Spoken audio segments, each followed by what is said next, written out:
Alright everyone, welcome back to the channel. Today we're taking a look at two new red dot sights from Osight, the C and K. Earlier this year, I reviewed the X and S models. You might recall, those were the red dot sights that use those slick charging covers. But these new sights, well, they're both at the same time kind of similar, but also kind of different. Now the main difference here is that these revert to using the traditional flat cell batteries. And as you can see right out of the box, the packaging is quite attractive. Inside, you get the sight,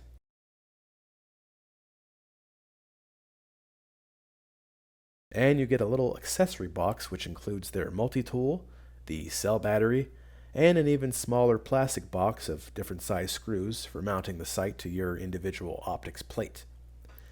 Now unfortunately there were no M4 pattern screws to mount the Osight K to my CZ Shadow.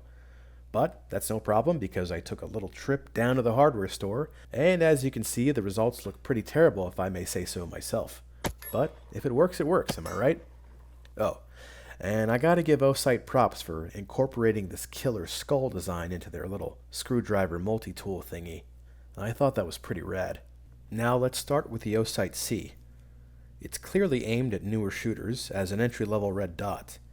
It's got a big visible window and a solid 7075 aluminum housing, and it uses the classic 3 MOA dot and 32 MOA circle reticle display. It's a setup that's basically plug and play. It uses the ever-popular RMR footprint, so mounting is simple. And the side-loading battery tray means you don't have to pull the optic off to swap cells. It's motion activated and also has a long 100,000 hour battery life. So, it's basically just built to stay out of your way and just work. Now in comparison to the Osight X, which itself is slightly more rugged, a little bit bigger, and also uses that lithium polymer charging cover, I find the Osite C to be more approachable. It's not trying to be a backup. It's just a solid first red dot that really helps you build confidence fast. And perhaps most importantly, it's quite accurate, and I found it had no problem holding at zero throughout multiple range sessions. Now the Osite K is a bit different. It's compact, built for everyday carry, and uses a 6 MOA dot that pops into view the moment you draw.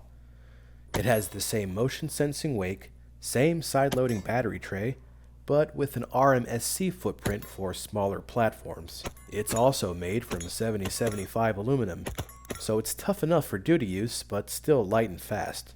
Bottom line, if you're just getting into red dots, the C is a great starting point. And if you want something streamlined for carry or defense, the K's got you covered. Both are smart, efficient, and built to perform without the guesswork. Until next time, thanks for watching.